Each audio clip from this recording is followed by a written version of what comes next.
अस्सलाम वालेकुम my YouTube family and welcome back to my channel again. तो आज इस वीडियो पे मैं रिएक्ट कर रही हूँ, वो है विक्रम बत्रा की love story captain Vikram Batra. So उम्मीद है कि आप लोगों को रिएक्शन पसंद आएगा, वीडियो पसंद आएगा। मेरे चैनल को सब्सक्राइब करना ना भूलिएगा, अपने दोस्तों के साथ, फैमिली मेम्बर्स के साथ ज़रूर शेयर कीजिएगा। तो मैं करती हूँ वीडियो को स्टार्ट।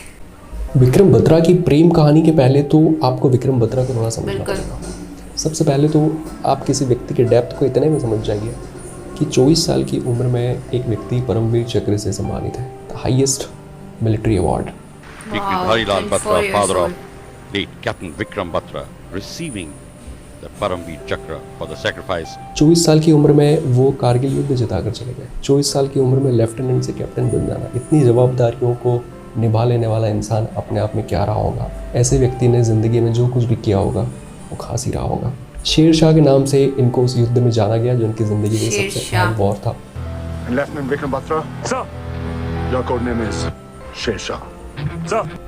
और ये दिल मांगे मोर वो स्लैंग था जो उनका विनिंग स्लैंग बना, जो बहुत पॉपुलर है, जिसकी हमेशा बात होती है। तुम दोनों का विक्ट्री सिग्नल क्या होगा? जिमी। दिल मांगे मोर। So ओ या और विकी तेरा? सर ये दिल मांगे मोर। ये दिल मांगे मोर क्यों विकी?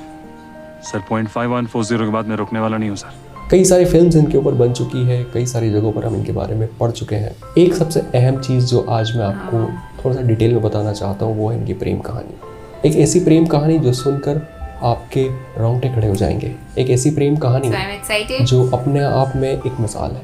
विक्रम बत्रा की प्रेम कहानी में देश के लिए कर्तव्य भी है, प्यार के लिए समर्पण भी है, इनकी कहानी में प्रतिबद्धता भी है और बलिदान भी है। और यकीन जानिए इनकी प्रेम कहानी में सबसे बड़ा और सबसे अहम रोल जिस व्यक्ति ने प्ले किया वो है इनकी गर्लफ्रेंड डिम्पल। मैं चाहता हूँ कि इस लड़की के बारे में आप थोड़ा सा जानें। डिम्पल क्या कैरेक्टर है और डिम्पल ने क्या मिसाल आज हमारे लिए कायम कर दी है, डिम्पल ने क्या मापदंड सेट कर दिए है, इसका कोई हिसाब ही नहीं है। डिम्पल आज भी विक्रम बत्रा के शहीद होने के लगभग 22 साल बाद भी उस प्रेम कहानी में है। उनकी प्रेम कहानी आज भी जिंदा है, वो आज भी उन्हीं के साथ जीती है, उन्हीं के साथ उठती बैठती है। वो एक स्कूल में एक साधारण से टीचर है, एक स्वीट सिंपल लड़की जब लगभग 40-45 साल की हो चुकी है, जिसने लगभग 22 साल अपनी ज़िंदगी के विक्रम बत्रा के बिना, विक्रम बत्रा के लिए बिता दिए। क्या है इनकी कहानी, इसको थोड़ा सा हम समझते हैं। कैसे हुई इसकी शुरुआत? असल में ये कहानी समर्पण की पराकाष्ठा है। यकीन जानिए इस कहानी का जो समर्पण का स्तर है उसका 10% ही अगर हिंदुस्तान के कपल्स में आ जाए तो हिंदुस्तान दुनिया में प्यार करने वालों और चाहने वालों की राजधानी बन जाएगा। सबसे पहले शुरुआत कुछ ये होती है कि विक्रम 1995 में एमए करने के लिए चंडीगढ़ के पंजाब यूनिवर्सिटी के कॉलेज जाते हैं और वहीं पर भी इत्तेफाक से जो डिम्पल है वो जाती है। एक बार देखते हैं विक्रम बत्रा की क्लास में डिम्पल के पास कोई लड़का बैठा हुआ है उस बेंच पर और वो थोड़ा सा अनकंफर्ट कर रहा है, वो थोड़ा सा क्लोज आने की कोशिश कर रहा है, जो थोड़ा सा पसंद नहीं आ रहा है डिम्पल को। और विक्रम जाते हैं, उन दोनों के बीच में बैठ जाते हैं और फिर डिम्पल से कहते हैं कि आप दूसरी बेंच पर जा सकती हैं। इस तरह से प्यार की शुरुआत हुई, इस तरह से ये कहानी की शुरुआत हुई।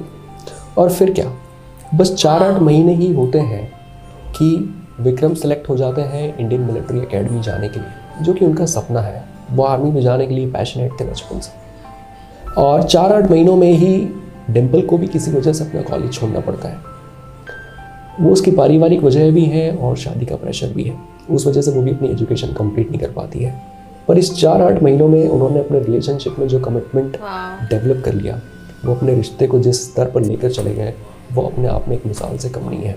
विक्रम आईएमए में अपनी ट्रेनिंग ले रहे थे, उस दौरान डिम्पल पर उनके परिवार वालों ने कई तरह के प्रेशर क्रिएट करे शादी कर लेने के लिए। उनकी कतई इच्छा नहीं थी कि वो विक्रम से शादी करें, पर क्योंकि एक बात है जो डिम्पल हमेशा कहती है विक्रम के बारे में, और वही कि विक्रम उन्हें बोलते थे कि you take care of what you like, otherwise you will be forced to like what you will get, you know. He always used to tell me, take care to get what you like, or you will be forced to like what you get. I still try to follow that in my life. वो कहती है कि आज भी वो इस बात पर अड़िग रहने की कोशिश करती है, इसको फॉलो करने की कोशिश करती है। और उस समय उन्होंने यही डिसाइड किया कि अगर मैं विक्रम को पसंद करती हूँ तो विक्रम के साथ रहूँगी, मैं किसी और के साथ अगर फोर्स किया जाएगा तो मैं इस चीज़ को कतई एक्सेप्ट नहीं करूँगी। और उन्होंने बड़ी स्पष्टता और बड़े ही कमिटमेंट्स अपने घर वालों को ये बात समझा दी कि अगर मेरी ज़िंदगी किसी के साथ संभव है तो विक्रम बत्रा है। जिद्दां ना होया मेरा विआह विक्रम नाल ते फिर मैं कदी किसी भी नाल विआह ना करांगी। और इस कमिटमेंट के आगे उनके फैमिली के लोगों की एक ना चली। इस तरह से ये स्टोरी बढ़ रही थी।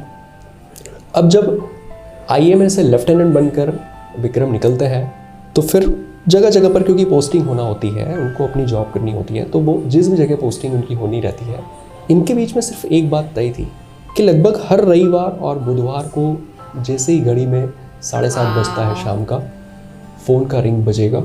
डिम्पल फ़ोन के आसपास होंगी क्योंकि फ़ोन विक्रम बत्रा का होगा और वो फ़ोन पर बात करेंगे। ऐसा कहते हैं कि इस बात में शक हो सकता है कि अगर आज सूर्यास्त हुआ तो कल सूर्योदय होगा या नहीं होगा। इस बात में शक हो सकता है कि अगर बारिश हो रही है तो ये दोबारा कभी रुकेगी या नहीं रुकेगी। और इस बात में शक नहीं हो सकता था कि विक्रम फ़ोन करेंगे या नहीं करेंगे। इस लेवल की कमिटमेंट थी, इस लेवल का प्यार था उन दोनों के बीच में।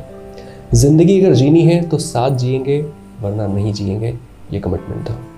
बातें करेंगे तो आपस में करेंगे, किसी और से नहीं करेंगे, किसी और की नहीं करेंगे। इस तरह का लव स्टोरी था उनका।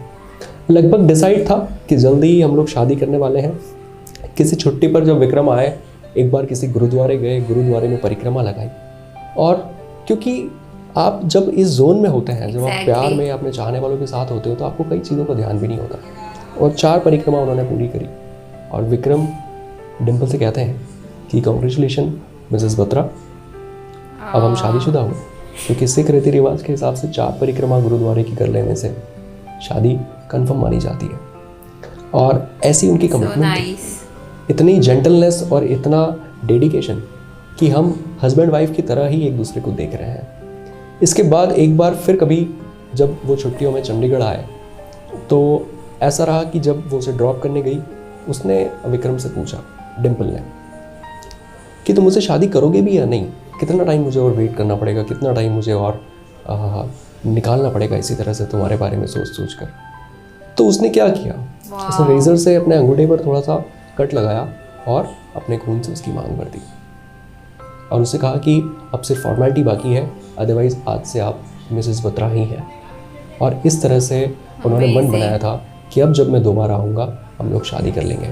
और फाइनल गुड बाय होता है, वहाँ से चले जाते हैं।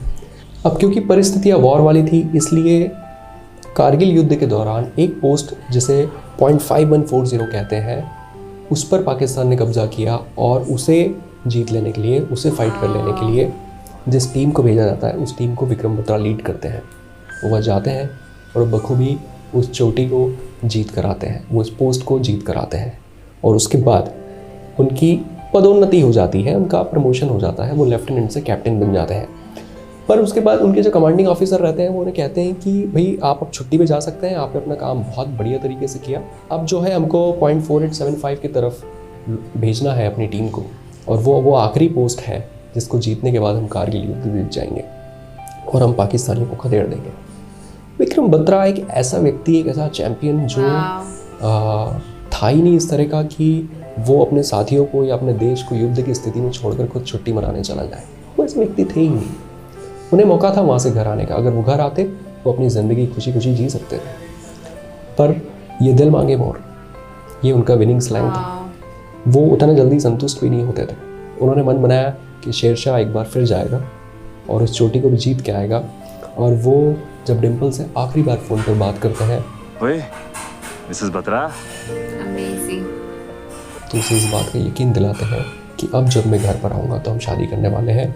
ये आखिरी युद्ध है, इसे जीतकर सारी चीज़ें हमारे हाथ में आ जाएंगी, सारी चीज़ें हमारे हिसाब से हो जाएंगी। इसके बाद की ज़िंदगी हम साथ जीने वाले हैं।